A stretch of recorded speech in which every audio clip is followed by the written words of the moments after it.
இப்போ நம்ம பார்க்க போகிறது என்ன அப்படின்னா ஆல்கஹால் ஃபினால் ஈத்தர்ஸ். ஸோ இப்போ ஆல்கஹால் ஃபினால்ஸ் ஈத்தர்ஸ் சாப்டரில் எந்த கொஷின்ஸ் அதிகமாக கேட்குறாங்க வெயிட்டேஜ் படி பார்க்கும்போது நம்மளுக்கு ஃபீனால்ஸோட கான்செப்ட் ப்ரிப்பரேஷன் ஆஃப் ஃபீனால்ஸ், அப்புறம் வந்து properties of reactions of phenols. So அந்த ஃபினாலோட ரியாக்ஷன்ஸே அதிகமாக கேட்குறாங்க. ஸோ அதை பேஸ் பண்ணி நான் அந்த சாப்டரில் எது இம்பார்ட்டன்ட் கொஸ்டின்ஸ் இருக்கோ அதை வந்து கொஞ்சம் நடத்த போகிறேன். ஓகேங்களா? ஸோ அந்த சாப்டர் ஃபுல்லாக கம்ப்ளீட் பண்ணல, அதில் செலக்டட் இம்பார்ட்டன்ட் சாப்டர்ஸ் எல்லாத்தையும் ப்ரீவியஸாக அதிகமாக கேட்டிருக்காங்கன்ற பொறுத்து நான் வந்து நடத்த போகிறேன். ஓகேங்களா? ஸோ நம்ம இந்த ஆல்கஹால் ஃபினால் ஈத்தர்ஸ் சாப்டர் வந்து என்சிஆர்டியில் அந்த சாப்டர் வந்து alcohols phenol ethers.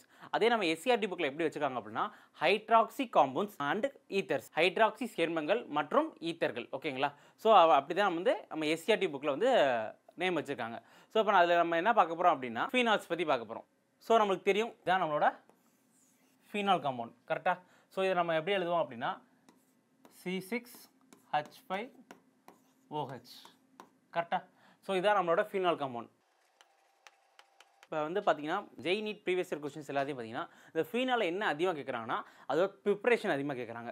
So preparation of phenols நம்மளுக்கு தெரியும் ஒரு 4 ஸ்டெப் ஆஃப் ப்ரிப்பரேஷன் இருக்குது. அதோட properties, so electrophilic substitution reaction. So phenol பார்த்தீங்கன்னா எலக்ட்ரோஃபிலிக் சப்ஸ்டியூஷன் ரியாக்ஷன் தான் போகும். அதோட ரியாக்ஷன்ஸ் எல்லா டைப்ஸையும் வந்து திருப்பி கேட்குறாங்க. ஸோ அதை எடுத்து நான் வந்து டீச் பண்ண போகிறேன். ஓகேங்களா? ஸோ ஃபஸ்ட்டு நம்ம என்ன பார்க்க போகிறோம் அப்படின்னா ப்ரிப்பரேஷன் ஆஃப் ஃபீனால்ஸ். ஸோ ஃபீனால்ஸோட ப்ரிப்பரேஷன், ஃபீனால்களின் தயாரிப்பு முறைகள். ஓகேங்களா? ப்ரிப்பரேஷன் ஆஃப் ஃபீனால்ஸ் பார்த்தீங்கன்னா 4 மெத்தட் ஆஃப் ப்ரிப்பரேஷன் இருக்குது. அதில் நான் ஃபஸ்ட்டு மெத்தட் என்ன எடுத்து போகிறேன் அப்படின்னு கேட்டிங்கன்னா ஃப்ரம் ஹாலோ அரீன்ஸ். ஓகேங்களா? From haloarenes. ஸோ நம்மளுக்கு தெரியும் அரீன்னா என்னென்ன அப்படின்னா பென்சின் காம்பவுண்ட், ஹாலோனா என்னென்னா ஹாலஜென்ஸ். ஸோ நம்மளுக்கு fluorine, chlorine, bromine, iodine. So fluorine வந்து பார்த்தீங்கன்னா நல்லா ஸ்ட்ராங்காக பைண்ட் ஆகிறதுனால அதை மேக்ஸிமம் யூஸ் பண்ண மாட்டாங்க. ஸோ குளோரின், புரோமின், அயோடின் எதாவது எடுத்துக்கலாம். ஸோ இப்போ நான் என்ன எடுத்துக்க போகிறேன் அப்படின்னா குளோரின் காம்பவுண்ட் எடுத்துக்க போகிறேன். ஸோ இந்த குளோரினை வந்து நான் NaOH சோடியம் ஹைட்ராக்சைடு ரியாக்ட் பண்ண போகிறேன். பட் இந்த ரியாக்ஷன் பார்த்தீங்கன்னா நம்மளுக்கு இங்கே இருக்க குளோரினில் லோன் பேர்ஸ் அதிகமாக இருக்கும். இந்த மாதிரி வந்து குளோரினை சுற்றி தனித்த இரட்டை எலக்ட்ரான் வந்து எனக்கு அதிகமாக இருக்கும். இந்த தனித்த இரட்டை எலக்ட்ரான் என்ன பண்ணுன்னு கேட்டிங்கன்னா எனக்கு இந்த தனித்த எலக்ட்ரானும் இந்த பென்சின் ரிங்குள்ளே டபுள் பாண்ட் இருக்கா. ஸோ 3 டபுள் பாண்ட் இருக்குது. ஸோ அந்த பென்சின் ரிங் கூட அந்த தனித்த எலக்ட்ரான் வந்து உடனிசைவு ரெசனன்ஸ் நடக்கும். ஸோ அதனால் பார்த்தீங்கன்னா நம்மளுக்கு இந்த பாண்டை வந்து உடைக்கிறது கஷ்டம், அந்த குளோரினை ஈஸியாக எடுக்கிறது கஷ்டம். ஸோ அப்போ இந்த பாண்ட் எப்படி சார் ரியாக்ஷன் நடக்கும் அப்படின்னு கேட்டிங்கன்னா இந்த NaOH கூட வந்து டிராஸ்டிக் கண்டிஷன் என்னென்னா கடுமையான சூழ்நிலையில். ஓகேங்களா? ஸோ கடுமையான சூழ்நிலைனா ஒன்றும் கிடையாது, high temperature 623 கெல்வினும் 300 atmosphere pressure, so வளிமண்டல அழுத்தத்தில். ஓகேங்களா? ஸோ வந்து 623 கெல்வின் வெப்பநிலையிலும் எனக்கு 300 அட்மாஸ்பியரிக் வளிமண்டல அழுத்தத்தில் இந்த கண்டிஷனில் யூஸ் பண்ணுறதுக்கு பேர் தான் டிராஸ்டிக் கண்டிஷன் சொல்கிறாங்க. இதுக்கு பேர் கடுமையான சூழ்நிலை. ஸோ இந்த சூழ்நிலையில் ஹை டெம்பரேச்சர் ஹை ப்ரெஷர் போகும்போது எனக்கு இந்த குளோரின் வந்து NaOH நல்லா ரியாக்ஷன் நடக்கும்போது என்ன வரும் அப்படின்னு கேட்டிங்கன்னா எனக்கு there is a formation of sodium phenoxide. So இதோட நேம் என்ன கேட்டிங்கன்னா சோடியம் ஃபீனாக்சைடு. ஓகேங்களா? ஸோ இந்த சோடியம் ஃபீனாக்சைடு எடுத்து நான் என்ன பண்ண போகிறேன் அப்படின்னா நான் HCl கூட ரியாக்ட் பண்ண போகிறேன், அசிடிக் கண்டிஷன். ஓகேங்களா? ஸோ இந்த HCl கூட ரியாக்ட் பண்ணும்போது என்ன ஆகும்னா எனக்கு வந்து NaCl வெளியே போயிட்டு எனக்கு OH வந்துடும். ஸோ நமக்கு தேவையான ஃபீனால் தயாரிச்சிடலாம். ஸோ ஹாலோ அரீன்லேருந்து இப்படி தான் வந்து நம்மளுக்கு ஃபீனால் 2 வராங்க. ஸோ இதில் 2 ஸ்டெப்பாக நடக்கும். ஃபஸ்ட்டு வந்து NaOH கூட டிராஸ்டிக் கண்டிஷன். ஸோ இது இம்பார்ட்டன்ட், நம்ம மறந்துடாதீங்க. என்ன டெம்பரேச்சர் என்ன ப்ரெஷர்ன்றது அதிகமாக கேள்வி கேட்டிருக்காங்க, நான் வச்சுக்கோங்க. ஸோ அந்த மாதிரி ரியாக்ஷன் பண்ணும்போது தான் என்ன ஆகுது அப்படின்னா சோடியம் ஃபீனாக்சைடு வருது. அந்த சோடியம் ஃபீனாக்சைடு வந்து அசிடிஃபிகேஷன் பண்ணும்போது எனக்கு வந்து ஃபீனால் வந்து உருவாகுது. ஓகேங்களா? So first method preparation of phenol பார்த்தீங்கன்னா டவுஸ் ப்ராசஸ். ஸோ இந்த ப்ராசஸ் நம்ம வந்து டவுஸ் ப்ராசஸ் சொல்லலாம். ஸோ நம்ம புக்கில் வந்து டவ் முறைன்னு சொல்லி கொடுத்துருப்பாங்க. ஓகேங்களா? ஸோ அதே கான்செப்ட் நான் என்னென்ன சொன்னேன்னா அந்த வேர்டிங்ஸாக கொடுத்துருக்கேன். இந்த வேர்டிங்ஸ் எடுத்து பார்த்துக்கோங்க. ஃபஸ்ட் வந்து chlorobenzene is fused with the NaOH at 623 kelvin and 320 atmospheric pressure. The phenol is obtained by acidification of sodium phenoxide. So first வர குளோரோபென்சினை வந்து நம்ம பண்ண மாதிரி டிராஸ்டிக் கண்டிஷன் யூஸ் பண்ணி சோடியம் ஃபினாக்சைடு வருது. அந்த சோடியம் ஃபினாக்சைடு எடுத்து நான் என்ன பண்ண போகிறேன் அப்படின்னா அசிடிஃபிகேஷன் பண்ணி எனக்கு ஃபீனால் கொண்டு வரேன். ஓகேங்களா? ஸோ இதே தான் நான் தமிழ்லையும் கொடுத்துருக்கேன், ரீட் பண்ணிக்கோங்க. ஸோ குளோரோபென்சினை வந்து NaOH கிரியேட் பண்ணும்போது டிராஸ்டிக் கண்டிஷன். ஸோ இந்த டிராஸ்டிக் கண்டிஷன் மறந்துடாதீங்க. ஸோ நம்ம இது கூட ரியாக்ட் பண்ணும்போது என்ன வருது அப்படின்னா நம்மளோட சோடியம் ஃபீனாக்சைடு வருது. ஸோ இந்த சோடியம் ஃபீனாக்சைடு என்ன பண்ண போகிறேன்னா HCl அசிடிஃபிகேஷன் பண்ணும்போது எனக்கு வந்து ஃபீனால் உருவாகுது. ஓகேங்களா? ஸோ இதுதான் நம்மளோட ஃபீனால் காம்பவுண்ட். ஓகேங்களா? ஸோ இது வந்து first method of preparation. So second method of preparation என்னன்னு பார்த்தீங்க அப்படின்னா ஃப்ரம் பென்சீன் சல்ஃபோனிக் ஆசிட். ஓகேங்களா, ஃபர்ஸ்ட் இந்த பென்சீன் சல்ஃபோனிக் ஆசிட் எப்படி உருவாக்கலாம் அப்படின்னா, ஸோ இது நம்மளோட பென்சீன் காம்பவுண்ட். இந்த பென்சீன் காம்பவுண்டை வந்து நான் எதுக்குள்ள ரியாக்ட் பண்ண போகிறேன் அப்படின்னா ஒலியம். ஒலியம்னா என்னன்னு கேட்டிங்கன்னா ஃபியூமிங் சல்ஃபியூரிக் ஆசிட், அதாவது புகையிடும் கந்தக அமிலம். ஓகேங்களா, ஸோ இந்த கந்தக அமிலத்தில் என்ன ஃபார்முலா அப்படின்னா ஒலியம்க்கு H2S2O7. ஸோ இதான் என்னோட ஒலியமோட ஃபார்முலா. ஓகேங்களா, ஸோ ஒலியமோட மாலிகுலர் ஃபார்முலா மூலக்கூறு வாய்ப்பாடு இதான். ஸோ இதை வந்து ரியாக்ட் பண்ணும்போது என்ன ஆகுது அப்படின்னா எனக்கு பென்சீன் மேலே என்ன வருதுன்னா SO3H. இதுக்கு பேர் தான் என்னன்னு கேட்டிங்கன்னா பென்சீன் சல்ஃபோனிக் ஆசிட். ஸோ இதுதான் நம்ம வந்து என்ன சொல்கிறோம்னா பென்சீன் சல்ஃபோனிக் ஆசிட். ஓகேங்களா, ஸோ இங்கே வந்து ஒரு எலக்ட்ரோஃபிலிக் சப்ஸ்டியூஷன் ரியாக்ஷன் நடந்திருக்கும் பென்சீனில், நமக்கு சல்ஃபோனேஷன் நடக்கும். ஸோ அதே மாதிரி தான் இங்கே நடக்கும். ஓகேங்களா, ஸோ இதுக்கடுத்து என்ன பண்ண போகிறோம் அப்படின்னு கேட்டிங்கன்னா பென்சீன் சல்ஃபோனிக் ஆசிட் கூட நான் NaOH ரியாக்ட் பண்ணுறேன். ஓகேங்களா, ஸோ ஃபஸ்ட் ஸ்டெப் ஆஃப் NaOHல வந்து என்ன வரும்னா நம்ம புக்கில் டீட்டெயிலாக கொடுத்துருப்பாங்க, சோடியம் ஃபீனாக்சைடு வரும். திருப்பி அந்த சோடியம் ஃபீனாக்சைடு என்ன பண்ண போகிறோம் அப்படின்னா செகண்ட் ஸ்டெப்பில் வந்து acidification. So H+. So acidic தமிழில் அசிடிஃபிகேஷன் பண்ணும்போது எனக்கு என்னன்னு பார்த்தீங்கன்னா எனக்கு அதே மாதிரி ஃபீனால் வந்துடும். ஸோ நம்ம டேரெக்டாக வந்து ஃபீனால் கொண்டு வரேன். ஸோ இதுதான் நம்மளோட ஃபீனால் காம்பவுண்ட். ஓகேங்களா, ஸோ ஃபஸ்ட்டு வந்து பார்த்தீங்கன்னா பென்சீன்லேருந்து பென்சீன் சல்ஃபோனிக் ஆசிட் கொண்டு வந்திருக்கேன். ஸோ பென்சீன் சல்ஃபோனிக் ஆசிட்லேருந்து NaOH கூட பண்ணால் சோடியம் ஃபீனாக்சைடு வரும். ஸோ இந்த ஃபஸ்ட் ஸ்டெப்பில் வந்து பார்த்தீங்கன்னா சோடியம் ஃபீனாக்சைடு வரும்.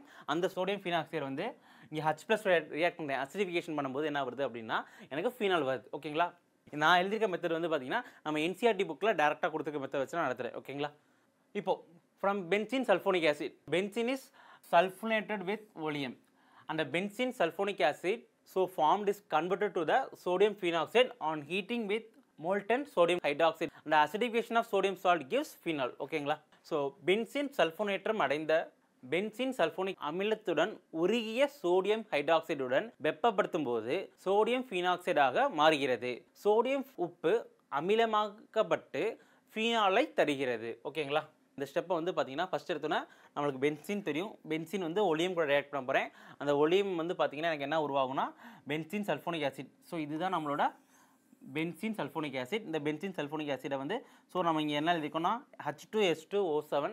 ஸோ இதுதான் நம்மளோட ஒலியமோட மாலிகுலர் ஃபார்முலா. ஓகேங்களா, ஸோ இந்த பென்சீன் சல்ஃபோனிக் ஆசிடை என்ன பண்ண போகிறேன்னா நான் ஃபஸ்ட் ஸ்டெப்பில் வந்து NaOH ரியாக்ட் பண்ணுறேன்.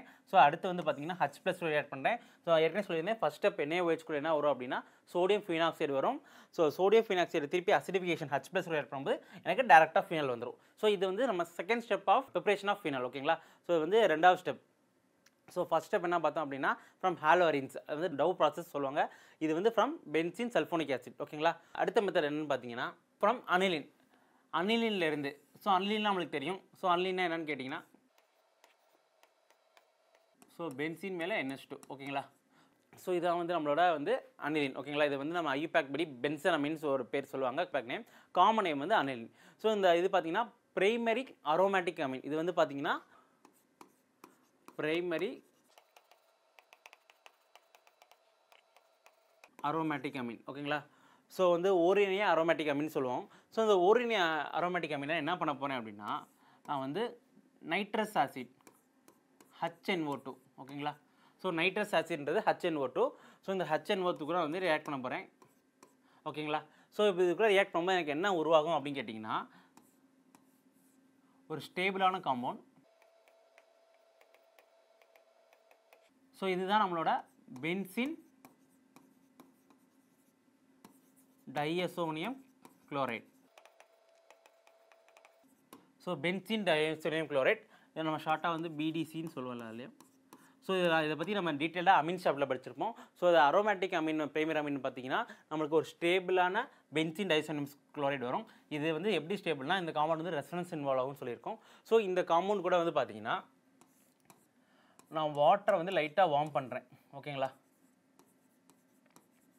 நான் லைட்டாக வந்து வார்ம் பண்ணுறேன், லைட்டாக வெப்பப்படுத்துகிறேன். இது கூட நீர் கூட வெப்பப்படுத்தும் போது என்ன ஆகும்னா எனக்கு இங்கே இருக்க N2. ஸோ இந்த N2 காம்பவுண்ட் பார்த்தீங்கன்னா எனக்கு வந்து லிபரேட் ஆயிரும். அப்போ என்ன உருவாகும் அப்படின்னு கேட்டிங்கன்னா there is a formation of phenol, liberation of N2. எனக்கு நைட்ரஜன் கேஸாக எனக்கு வெளியே போயிடும், எனக்கு வந்து ஃபீனால் வந்து உருவாயிரும். ஸோ இதான் நம்மளோட ஃபீனால். ஓகேங்களா? ஸோ இந்த மெத்தட் தான் வந்து எதுலேருந்து வருது அப்படின்னு கேட்டிங்கன்னா அனிலின்லேருந்து எனக்கு ஃபீனால் உருவாக்குற மெத்தட். ஓகேங்களா? ஸோ அனிலின்றது என்ன பண்ணுறாங்க அப்படின்னா இதான் நம்மளோட நைட்ரஸ் ஆசிட். ஓகேங்களா? Nitrous acid. So nitrous acid கூட ரியாக்ட் பண்ணுறாங்க. ஸோ நைட்ரஸ் ஆசிட் கூட ரியாக்ட் பண்ணும்போது எனக்கு என்ன உருவாகுதுன்னா பென்சீன் டைசோனியம் குளோரைடு உருவாகுது. ஸோ இது வந்து கொஞ்சம் ஸ்டேபிள். இது பார்த்தீங்கன்னா இந்த benzene diazonium 0 to 5 degree Celsius கண்டிஷனில் தான் வைக்கும்போது தான் எனக்கு வந்து ஸ்டேபிளாக இருக்கும். ஹை டெம்பரேச்சர் லைட்டாக வெப்பப்படுத்தினால எனக்கு என்ன ஆகும்னா எனக்கு ஃபீனால் தான் உருவாகுன்னுவாங்க. ஸோ வந்து அட் லோ டெம்பரேச்சரில் நல்லா ஸ்டேபிளாக இருக்கும் பிகாஸ் ஆஃப் ரெஃபரன்ஸ்.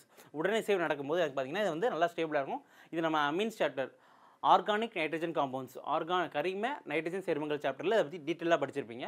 ஸோ அதில் வந்து நம்ம லைட்டாக வாட்டரோட வெப்பப்படுத்தும் போது என்ன வருது அப்படின்னு கேட்டிங்கன்னா எனக்கு வந்து ஃபீனால் உருவாகுது. ஓகேங்களா? ஸோ இது வந்து நம்ம அனிலிருந்து உருவாக்குறது.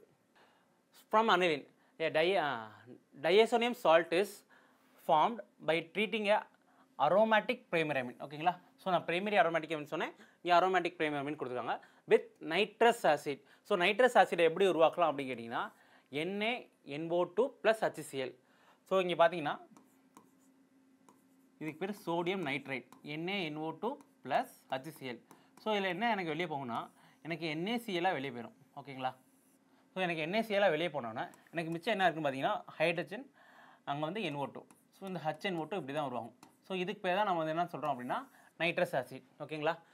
ஸோ இதுதான் நம்ம நைட்ரஸ் ஆசிட் சொல்கிறோம். இது பார்த்தீங்கன்னா 0 to 5 டிகிரி செல்சியஸ்லாம் பண்ணணும், இல்லை கெல்வின் கொடுத்துருக்காங்க. இந்த கெல்வின் தான் நோட் பண்ணிக்கோங்க, இது ரொம்ப இம்பார்ட்டன்ட்.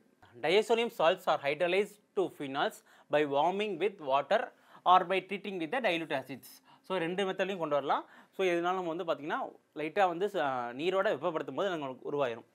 ஸோ அரோமேட்டிக் ஓரினி அமினை நைட்ரஸ் அமிலத்துடன் NaNO2 + HCl 273 to 78 கெல்வின் வெப்பநிலையில் வினைப்படுத்துவதன் மூலம் டயசோனியம் உப்பு உருவாகிறது. ஓகேங்களா? நம்மளுக்கு இப்போ சொன்னால் டயசோனியம், பென்சீன் டைசோனியம் உப்பு உருவாகிறது. டயசோனியம் உப்புகள் நீருடன் வெப்பப்படுத்துவதன் மூலமோ அல்லது நீர்த்த அமிலங்களுடன் வினைப்படுத்துவதன் மூலமோ ஃபீனால்கள் நீரார் பகுக்கப்படுகின்றன. ஓகேங்களா? இப்போ பார்க்கலாம் அந்த ரியாக்ஷன் பற்றி. ஸோ நம்மளுக்கு தெரியும் இதுதான் நம்மளோட அனிலின் காம்பவுண்ட். ஓகேங்களா? ஸோ இந்த அனிலினை வந்து NaNO2 2 HCl. ஸோ ஒரு HCl பார்த்தீங்கன்னா எனக்கு நைட்ரஸ் ஆசிட் யூஸ் பண்ணுறதுக்கு யூஸ் ஆகும், இன்னொரு வந்து பார்த்தீங்கன்னா இந்த ரியாக்ஷனுக்கு இங்கே Cl வரைக்கும் யூஸ் ஆகும். ஸோ இதுக்கு பேர் தான் நம்ம வந்து BDC, பென்சீன் டையசோனியம் குளோரைட். ஓகேங்களா? ஸோ பென்சீன் டையசோனியம் குளோரைட் இதை வந்து நான் வாட்டரை கூட லைட்டாக வார்ம் பண்ணுறேன். ஸோ லைட்டாக வார்ம் பண்ணும்போது என்ன உருவாகும் அப்படின்னா நம்மளுக்கு ஃபீனால் உருவாகும் ப்ளஸ் N2. ஸோ நைட்ரஜன் கேஸாக லிபரேட் ஆகும். ஓகேங்களா? ஸோ இது வந்து தேர்ட் மெத்தட் ஆஃப் ப்ரிப்பரேஷன். ஓகேங்களா? அடுத்து ஃப்ரம் கியூமின். ஸோ கியூமின்னா என்ன? ஃபர்ஸ்ட் ஆஃப் ஆல் நம்ம வந்து கியூமின்லேருந்து ஃபீனால் எப்படி கொண்டு வரலாம், நம்மளுக்கு வந்து கியூமின் ஸ்ட்ரக்சர் என்ன தெரியணும். ஸோ கியூமின்னா உண்மையே கிடையாது. ஸோ நம்ம பென்சீன் மேலே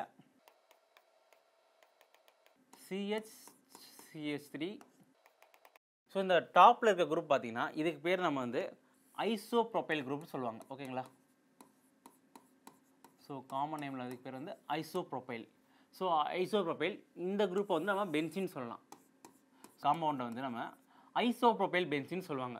பட் காமன் நேமில் சொல்கிறது மோஸ்ட் ஃபெமிலியராக அந்த காமன் வந்து சொல்கிறது பார்த்திங்கன்னா குமின் தான் சொல்லுவாங்க. ஓகேங்களா?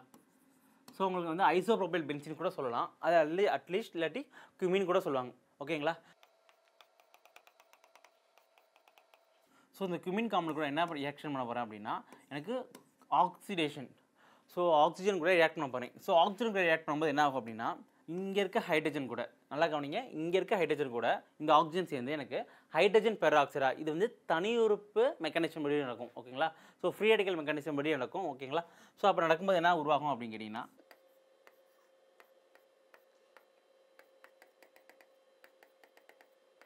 ஸோ அந்த கார்பன் ஹைட்ரஜன் இரண்டுக்கும் நடுவில் வந்து எனக்கு ஆக்சிஜன் போய் உட்காந்துக்கும். ஓகேங்களா? ஸோ இது நல்லா கவனிச்சிங்கன்னா அது வந்து எல்லாருமே CO வச்சுன்னா ஆசிட் இருப்பாங்க. இது ஆசிட் கிடையாது, இது வந்து எனக்கு ஹைட்ரோ பெராக்சைடு. ஓகேங்களா?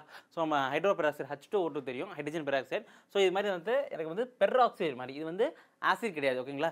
ஸோ ஆசிடோட ஸ்ட்ரக்சர் எப்படி இருக்குன்னு கேட்டிங்கன்னா இதுதான் COOH. ஓகேங்களா? ஸோ இந்த மாதிரி இருந்துச்சுன்னா அதுக்கு பேர் வந்து பெர்ராக்சைட். ஓகேங்களா, இது வந்து கன்ஃபியூஸ் பண்ணிக்கிறாங்க.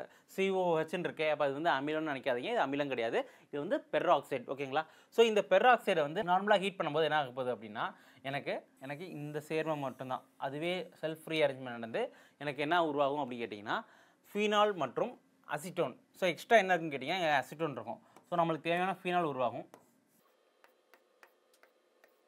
ப்ளஸ், ஸோ இதுதான் நம்மளோட அசிட்டோன். ஓகேங்களா,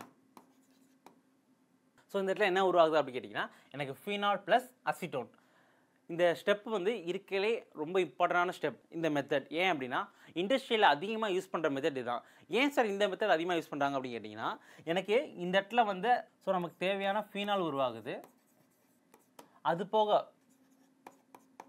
ஸோ எனக்கு பை ப்ராடக்டாக அசிட்டோன் கிடைக்கிது. இந்த அசிட்டோனை பார்த்தீங்கன்னா இண்டஸ்ட்ரியல் பர்பஸ்க்கு அதிகமாக இண்டஸ்ட்ரியல் சால்வன்ட் சொல்லுவாங்க. அசிட்டோனை வந்து நம்ம இண்டஸ்ட்ரியல் சால்வன்ட் சொல்லுவாங்க. ஸோ இந்த 2 ஸ்டெப்பில் பார்த்தீங்கன்னா எனக்கு ப்ராடக்ட் ஃபீனால் வருது, அது போக பை ப்ராடக்ட்டும் நிறைய இடத்துல யூஸ் பண்ணுறாங்க. ஸோ அதனால் இண்டஸ்ட்ரியல் மெத்தடுக்கு இந்த மெத்தட் தான் யூஸ் பண்ணுவாங்க. ஸோ இந்த பை ப்ராடக்ட் என்னன்றது அதிகமாக கேள்வி கேட்பாங்க, நான் வச்சுக்கோங்க. இந்த வினையில் பார்த்தீங்கன்னா எனக்கு பை ப்ராடக்ட் என்ன வருதுன்னு கூட கேள்வி கேட்பாங்க, அதை அனலைன் பண்ணி வச்சுக்கோங்க. ஓகேங்களா, ஸோ நம்ம வந்து குமின்லேருந்து எப்படி ரியாக்ஷன் பண்ணுறாங்க, எப்படி ஃபீனால் வருதுன்னு நம்ம பார்த்தாச்சு. ஓகேங்களா, ஸோ இதுதான் நம்மளோட குமின் ஸ்ட்ரக்சர். இந்த குமின் ஸ்ட்ரக்சர் கூட வந்து ஆக்சிஜன் O2 கூட ரியாக்ட் பண்ணும்போது என்ன வருதுன்னா எனக்கு வந்து COOHன்னு வருது.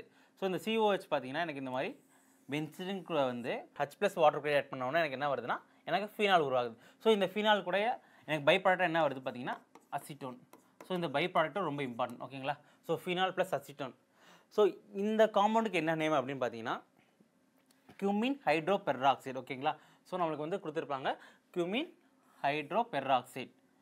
இது வந்து ஐபேக் நேமும் இருக்குது, காமன் நேமும் இருக்குது. ஸோ குமின் ஹைட்ரோ பெர்ராக்சைடு அந்த காமன் அந்த நேம்லாம் நான் வச்சுக்கோங்க, எக்ஸாம்பிள் அதிகமாக கேள்வி கேட்பாங்க. இப்போ சம்மரி பார்க்கலாம். ஸோ ஃபீனால் வந்து 4 மெத்தட் ஆஃப் ப்ரிப்பரேஷனில் தயாரித்தோம். ஸோ ஃபஸ்ட்டு மெத்தட் என்னன்னு பார்க்கலாம், டவுஸ் ப்ராசஸ். கரெக்டாக இப்போ நம்ம பார்த்தோம், இதை வந்து நம்ம டவுஸ் ப்ராசஸ் சொல்லுவாங்க. ஸோ குளோரினில் ஹாலோ அரீன்லேருந்து பார்த்தீங்கன்னா NaOH வந்து எனக்கு சோடியம் ஃபீனாக்சைடு வரும், அதை அசிடிஃபிகேஷன் பண்ணும்போது எனக்கு என்ன உருவாகுது அப்படின்னு கேட்டிங்கன்னா எனக்கு ஃபீனால் வருது. இது வந்து first method. So next step என்னென்னு பார்த்தீங்கன்னா பென்சின். ஸோ நெக்ஸ்ட் ஸ்டெப் பார்த்தீங்கன்னா பென்சின்லேருந்து ஒலியம் கூட. ஸோ ஒலியம்னா என்னன்னு தெரியும், H2S2O7. ஸோ அது கூட ரியாக்ட் பண்ணும்போது எனக்கு என்ன வருதுன்னா பென்சின் சல்ஃபோனிக் ஆசிட். இதுதான் நம்மளோட பென்சின் சல்ஃபோனிக் ஆசிட். இதை வந்து நம்ம வந்து 2 ஸ்டெப்பில் கொண்டு வருவாங்க. ஃபஸ்ட்டு வந்து NaOH கூட ரியாக்ட் பண்ணுவாங்க. ஸோ செகண்ட் என்னென்னு பார்த்தீங்கன்னா அதே H+. ஓகேங்களா, அசிடிஃபிகேஷன். ஸோ இந்த மாதிரி அசிடிஃபிகேஷன் பண்ணும்போது நமக்கு ஃபீனால் வருது. ஸோ நெக்ஸ்ட் மெத்தட் என்னென்னு பார்த்தீங்கன்னா ஃப்ரம் அனிலின். ஸோ அனிலின்குள்ளே வந்து நைட்ரஸ் ஆசிட் ரியாக்ட் பண்ணும்போது எனக்கு என்ன உருவாகும் அப்படின்னா BDC. ஸோ BDC என்னென்னா benzene diazonium chloride. So benzene diazonium chloride வரும், அதை வந்து வாட்டர் கூட லைட்டாக வெப்பப்படுத்தும் போது எனக்கு என்ன உருவாகுதுன்னா ஃபீனால் உருவாகுது. ஸோ நெக்ஸ்ட் என்னென்னு பார்த்தீங்க அப்படின்னா குமின். ஸோ குமின்லேருந்து நம்ம ஆக்சிஜன் கூட ரியாக்ட் பண்ணும்போது நம்மளுக்கு குமின் ஹைட்ரோ பெர்ராக்சைடு உருவாகுதுன்னு சொல்லிட்டோம். ஸோ இதுதான் நம்மளோட குமின் ஹைட்ரோ பெர்ராக்சைடு. ஸோ இந்த குமின் ஹைட்ரோ பெர்ராக்சைடை அசிடிஃபிகேஷன் கூட பண்ணும்போது என்ன வருதுன்னா எனக்கு ஃபீனால் உருவாகுது. ஓகேங்களா, ஸோ இது வரைக்கும் நம்ம என்ன பார்த்தோம் அப்படின்னா ப்ரிப்பரேஷன் ஆஃப் ஃபினால்ஸ் ஃபுல்லாக பார்த்தாச்சு. ஸோ 4 மெத்தட் ஆஃப் ப்ரிப்பரேஷன் பார்த்தாச்சு. அடுத்த வீடியோவில் என்ன பார்க்க போகிறோம் அப்படின்னா ரியாக்ஷன்ஸ் ஆஃப் ஃபினால், ஃபினாலில் வச்சு இருக்கும் வினைகள் என்னென்னு பார்க்கலாம். தேங்க்யூ.